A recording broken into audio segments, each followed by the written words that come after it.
اکثر لوگ کیا کرتے ہیں، دو چار چیزیں ہیں، نماز روزہ زکات جو فرضیات ہیں اس پر بہت مضبوطی سے عمل کرتے ہیں، باقی کے جو اسلام کے جو احکام ہے نا کوئی پرواہ نہیں کرتا.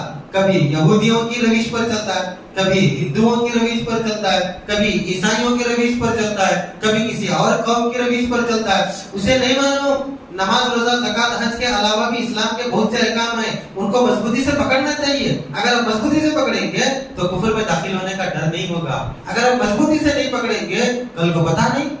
اللہ کے نبی صلی اللہ علیہ وسلم نے فرمایا میری امت پر ایک دور ایسا آئے گا کہ صبح میں انسان مسلمان ہوگا، شام میں کافر ہوگا. اس حدیث کا مطلب کیا ہے؟ مطلب یہی ہے کچھ کچھ کر رہا ہے، کچھ کچھ دوسروں کا کر رہا ہے، ڈر ہے اس بات کا کہ پورا بھی کرنے لگ جائے. صبح مسلمان شام میں کافر، شام میں مسلمان صبح میں کافر. تو اگر ایک انسان کفر سے بچ کے رہنا چاہتا ہے، کیونکہ کفر بہت ہاتھ پھیلایا ہوا ہے. السلام علیکم ورحمۃ اللہ وبرکاتہ. بسم اللہ الرحمن الرحیم. حامدا ومصلیا اما بعد. عن انس بن مالک رضی اللہ تعالی عنہ عن النبي صلى الله عليه وسلم قال ثلاث من كن فيه وجد بهن حلاوة الإيمان أن يكون الله ورسوله أحب إلي مما سواهما وأن يحب المرء لا يحبه إلا لله وأن يكره أن يعود في الكفر بعد أن أنقذه الله منه كما يكره أن يقذف في النار. متفق عليه. رواه البخاری فی کتاب الایمان ورواه مسلم فی کتاب الایمان. حضرات مصلیان کرام، بزرگان دین، نوجوان دوستو، عزیز پیارے بچوں، الحمدللہ ہم اور آپ کئی روز سے ایک عنوان کے تحت نصیحت کی باتیں سن رہے تھے. عنوان تھا مسلمانوں کو ایک دوسرے کی زیارت کرتے رہنا چاہیے، یعنی ایک دوسرے سے ملتے رہنا چاہیے. ثواب بھی اس سے ملتا ہے، محبت بھی بڑھتی ہے. بلا کسی ضرورت، بلا کسی غرض کے اگر مسلمان کو ملے تو سچی محبت جاگتی ہے. آج کے بعد، گزشتہ حدیث کے بعد جو آج عنوان تبدیل ہو رہا ہے وہ یہ ہے کہ اللہ تبارک و تعالیٰ کے لیے محبت کرنے کی فضیلت. اور دوسرا یہ کہ اگر کوئی کسی سے محبت کرتا ہے تو وہ اس کے سامنے ظاہر کرے کہ میں تجھ سے محبت کرتا ہوں. محبت اگر ہے تو بولے، نہیں ہے تو پھر بولنے کی ضرورت نہیں، اچھی بات نہیں. اور تیسرا عنوان ان احادیث سے انشاءاللہ ہمارے سامنے آئے گا کہ اگر کوئی کسی کو کہے کہ میں تجھ سے محبت کرتا ہوں تو سننے والا اس کا کیا جواب دے گا. 3 عنوان پر احادیث چلیں گی. ایک ہی حدیث میں سارے مسائل تو نہیں آ سکتے. پہلی حدیث دیکھیے اس عنوان کے تحت یہ ہے.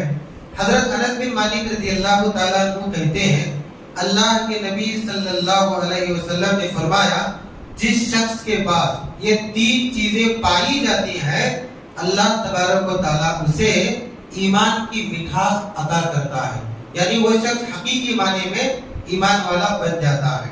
پہلی بات یہ کہ ایک بندہ اللہ اور اس کے رسول سے اتنی زیادہ محبت کرے کہ ان دونوں جیسی محبت کسی اور سے بھی نہیں ہونی چاہیے.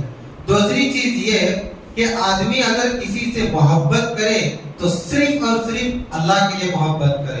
اور تیسری چیز یہ کہ ایک آدمی اگر اسلام میں آ گیا ہے تو اسلام سے کفر کی طرف لوٹنے کو وہ اتنا ناپسند کرے گویا کہ کوئی آدمی آگ میں کودنے کو ناپسند کرتا ہے. اس حدیث کو امام بخاری، امام مسلم دونوں نے اپنی اپنی صحیح میں نقل فرمایا ہے. اس حدیث میں 3 اہم سے اہم باتیں ہیں. اور سب سے پہلی بات تو یہ ہے کہ اگر یہ 3 باتیں کسی کے اندر آ جاتی ہیں وہی حقیقی معنی میں مومن ہے. پہلی چیز کیا ہے؟ اللہ اور اس کے رسول سے سب سے زیادہ محبت. اگر میں یہ کہوں بھیجا نہ ہوگا کہ اللہ اور اس کے رسول سے جان سے بھی زیادہ انسان محبت جب تک نہیں کرتا تب تک وہ حقیقی ایمان والا نہیں بنتا. دوسری چیز کہ اگر کوئی انسان کسی سے محبت کر رہا ہے صرف اللہ سے محبت کرے اور اللہ کے لیے محبت کرے. اللہ سے محبت، اللہ کے لیے محبت اسے ڈبل ثواب عطا کرتی ہے. پہلا ثواب تو یہ کہ یہ کام کیوں کر رہا ہے؟ اس لیے کر رہا ہے کہ اللہ تبارک و تعالیٰ کا فرمان ہے، اللہ تبارک و تعالیٰ کا حکم ہے کہ کسی سے محبت کرو تو صرف میرے لیے محبت کرو. پہلا ثواب مل گیا. دوسرا ثواب یہ کہ جب ایک انسان کسی سے اللہ کے لیے محبت کرتا ہے اللہ کے لیے اس کو سیدھا راستہ دکھائے گا، اللہ کے لیے اس کو فرمانبرداری کی بات بتائے گا، اللہ کے لیے اس کو گناہوں سے روکنے کی تعلیم دے گا۔ جو انسان دنیاوی غرض سے محبت کرتا ہے، صرف دنیاوی غرض سامنے رہتی ہے، باقی اچھائی برائی کی کوئی تمیز نہیں ہوتی ہے۔ جو انسان اللہ کے لیے کسی سے محبت کرتا ہے تو ظاہر سی بات ہے خود اللہ کے لیے کر رہا ہے تو اس کو بھی اللہ کے راستے کی تعلیم دے گا، اس کو بھی دین کی تعلیم دے گا، سیدھا راستہ بتائے گا، سنت کا راستہ بتائے گا۔ اسی لیے اللہ کے نبی فرماتے ہیں اگر کوئی انسان حقیقی معنی میں ایمان والا بننا چاہتا ہے تو مسلمانوں سے محبت کرے۔ اور کس کے لیے محبت کرے؟ اللہ کے لیے، ملے تو اللہ کے لیے، جدا ہو تو اللہ کے لیے۔ اور تیسری نصیحت اس حدیث میں ملتی ہے وہ یہ ہے کہ آدمی اسلام کے راستے پر اتنا مضبوطی سے جم جائے کہ کفر میں لوٹنے کو ایسا ناپسند کرے گویا کہ آگ ہے سامنے۔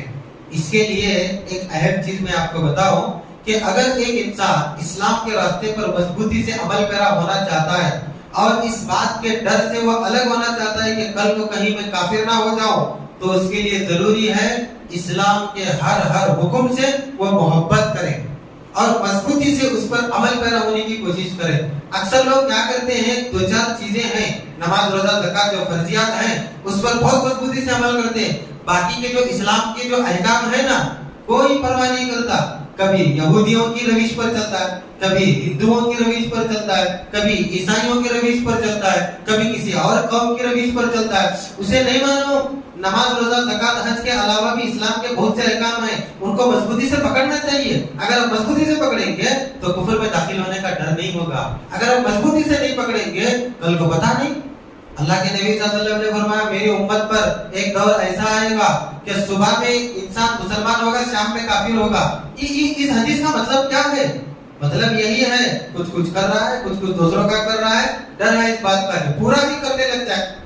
صبح مسلمان، شام میں کافر، شام میں مسلمان، صبح میں کافر۔ تو اگر ایک انسان کفر سے بچ کے رہنا چاہتا ہے، کیونکہ کفر بہت ہاتھ پھیلایا ہوا ہے، اتنے پر پھیلے ہوئے کفر کے آج کے دور میں نوجوانوں کو تو شاید پتہ ہی نہ ہو کہ کتنا بڑا اس کا سمندر بن گیا ہے کفر کا کہ آدمی کو ڈر ہے کہیں اس میں گرفتار نہ ہو جائے۔ کیا کرنا ہے؟ اسلام کے ہر ایک حکم سے محبت کرنا ہے، مضبوطی سے عمل پیرا ہونا ہے۔ انشاءاللہ کسی بات کا ڈر نہیں ہوگا کہ وہ کفر میں چلا جائے۔ تو اللہ سے دعا کریں اللہ تبارک و تعالیٰ ایسی پیاری حدیث میں جتنی بھی نصیحت کی باتیں ہیں وہ نصیحت کی باتوں پر ہمیں عمل پیرا ہونے کی توفیق عطا فرمائے۔ آمین۔